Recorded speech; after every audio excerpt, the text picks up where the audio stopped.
Hey guys, today I'll be going over this recent commission I did. This cute little blonde doggy with some fun gold chains and a really cool doggy jacket. So just getting set up here. I'm doing like the final touch-ups on this piece, but I'm going to walk you through step by step on what I did. So if you watched a few of my videos so far, I always start off with the eyes, and I do that because I really feel it brings life to the piece. So with small dogs, as this one is, there's not a whole lot of the white portion of the eye called the sclera. So a lot of their pupil and iris kind of take up most of what we see when we see the eye. And so I'm starting off with indigo and black and some different colors.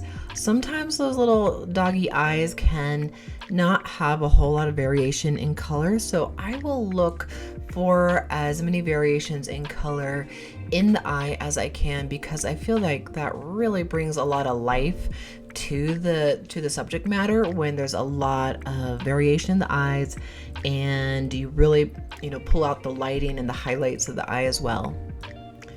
And another thing that I find challenging is with blonde dogs or light colored dogs is there's not as much variation in their fur as there is in like maybe darker colored furs. So again, really trying to find those colors to pull out and bring into the drawing to create that dynamic and three-dimensional look. So I started off with some sepia, some bistre, some nougat in the inner portion of the eye. You can see me going in with cadmium orange, as well as yellow ochre and Mars violet. So I'm pulling in the browns, the oranges, the violets, the yellows, and I'm pulling those all into this drawing and gonna make this drawing a lot more dynamic. And with those variation of colors, I'm not going over the whole area. I'm just kind of like mapping out those darks and lights.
And as I'm going into this ear here, I am using a lot of purples and pinks and some reds and even some browns and then black. With black, I will do a light layer of black, kind of in between layers of purple, pink. I'll do a light lavender, kind of the highlights that you see in the ear are very light lavender. So I'll do variations of black or even dark browns where you see the darks in the ear, and then I'll go over it again with those purples and browns and whatnot, so I'll get that dimensional look as well as the darks in there. And I don't know how many layers I did with the ears, but I think I did like 100. I also want to get the burnished look, so that burnished look is where it's not like spackly.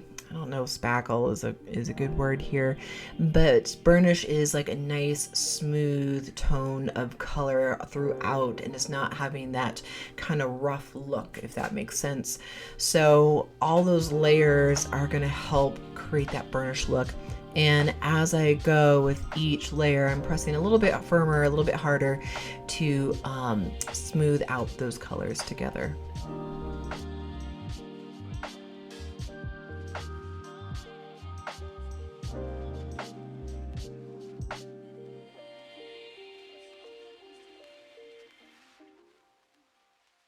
And here I'm using one of my favorite tools. It's a slice tool, and this really works the best when you have multiple layers of pigment down, especially when you start off with a light layer. So you start off with, like, say, a light layer, a cream, white, or whatever, and then you go over it with darker layers. And then you have something to scrape away, because that slice tool is a ceramic blade, and it's going to allow you to scrape away some of that top pigments and get that underlying tone that you have underneath, or even like the white of the paper. And it's going to create like these nice beautiful details of fur and whatnot.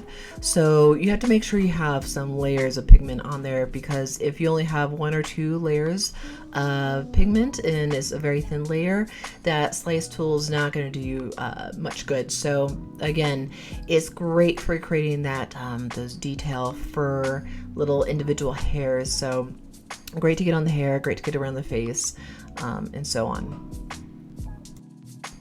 And I just kind of talked right through that nose, but I do want to go back to that nose and mention that you'll notice that top part of the nose, it's not black, it's pretty light. I use some lavenders and pinks as well as some creams to create the highlights, but don't be scared to use some unusual colors like that. That would be like, wow, pinks and purples on a dog, that just seems so weird, but it absolutely brings it to life. So you'll notice the top portion of the nose compared to the bottom portion of the nose are completely different colors, and you want to use what you see.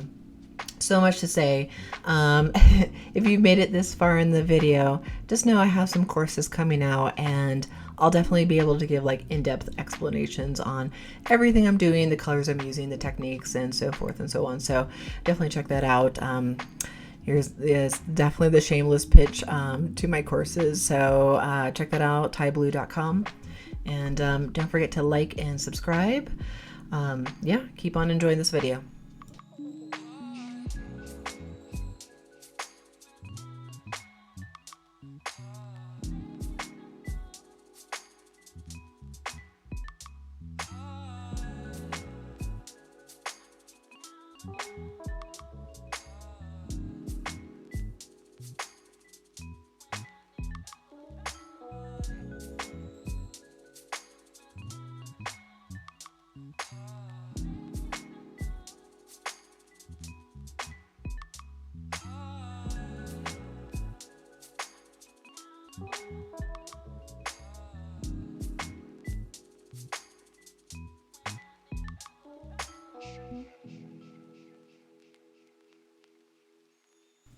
So here I am getting into drawing the chains on this dog, and the photo that I got from the owners did not have chains on this dog. It was just a regular collar.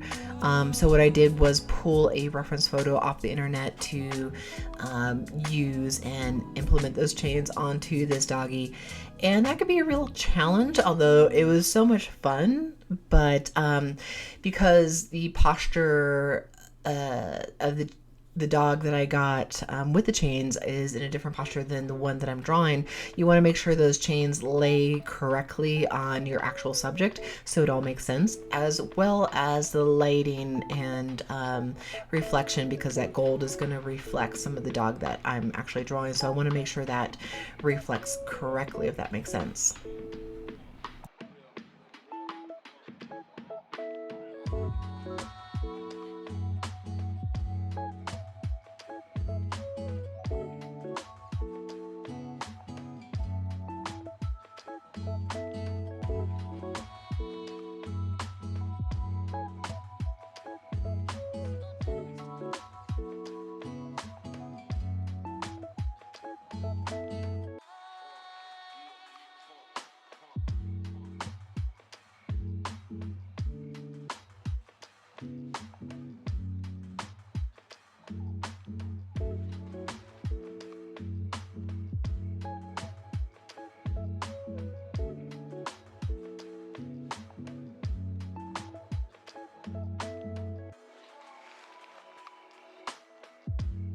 And moving into his jacket, so it had a fur trim. I added some blue for the base there, so light cobalt from Luminance, and then went over some Pablo's, some cold grays and whatnot. I'm going over the lights. I'm doing some long strokes here, and then I'll slowly add in my dark. So again, starting with the lights and getting that down, going over with the darks, and then I'll go over with the lights again, and I'll kind of go back and forth.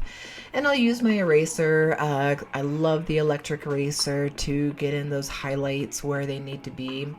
And you'll see me do that later on with the fur trim. And that's going to create a little bit more dimensionality and a little bit more of a poofiness. I guess, again, that's the dimensionality that I'm talking about. But I am going over with all different types of grays from the polychromos and the Luminance and the Pablos. Definitely love using all those. I mean, the Pablos are just so creamy and smooth. They are some of my favorite pencils to use.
So one super important thing that I wanted to mention as I go into his jacket here, the jacket was originally yellow. They wanted something green. So I started going in with like an army green, which ended up looking really weird, like a tortoiseshell.